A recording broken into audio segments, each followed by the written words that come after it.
Creativity से कुछ और शब्द भी जुड़े हुए हैं, आप प्लीज यहाँ पे ध्यान से समझिएगा। अगर मैं बात करूं क्रिएटिविटी की यानी रचनात्मकता की, जब हम बात क्रिएटिविटी की कर रहे हैं या रचनात्मकता की कर रहे हैं, है ना, तो कुछ वर्ड्स हैं जो आपके दिमाग में क्रिएटिविटी के साथ ही चिपक जाने चाहिए, यानी आपके स्कीमा में सेट हो जाने चाहिए।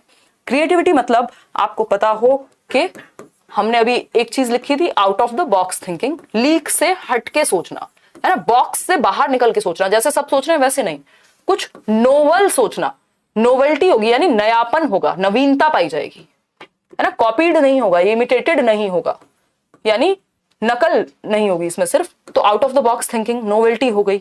ब्रेनस्टॉर्मिंग इससे जुड़ी हुई है, यानी बुद्धिशीलता या मस्तिष्क उद्वेलन कहते हैं उसको, कि ग्रुप बना करके बच्चों का और उनको आइडियाज पे या एक प्रॉब्लम दी जा रही है उस पे सोचने को कहा जा रहा है, कुछ नया कुछ डिफरेंट सोचने को कहा जा रहा है।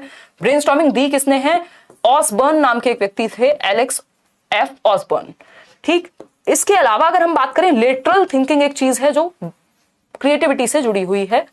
लेटरल थिंकिंग होता है लीक से हट के सोचना, है ना। मैंने आपके अगर बैचेस में भी आप होंगे तो एग्जांपल दिया है बहुत बार कि एक व्यक्ति था जिसको दिखाई नहीं देता, एक व्यक्ति है जो दृष्टि बाधित है, ब्लाइंड है, दिखता नहीं है, और वो मान लीजिए बैगर है, वो सड़क किनारे बैठ करके कुछ मतलब कोशिश, उसका जो जीवन यापन होता है वो भीख मांगने से होता है एक तरह से। तो उसने लिखा हुआ है I am blind and I can not see. ये उसने अपने पास में, आपने शायद मूवीज में भी देखा होगा, बोर्ड लगाया हुआ है, और एक व्यक्ति आता है और वो पूरे दिन बैठा रहता है, देखते हैं उसके पास कुछ खास आता नहीं है, वो गिटार बजा रहा है, मतलब वो ऐसा नहीं सिर्फ बैगिंग है, वो अपनी आर्ट है उसके पास, और वो कह रहा है कि आई am blind and I can not see the world.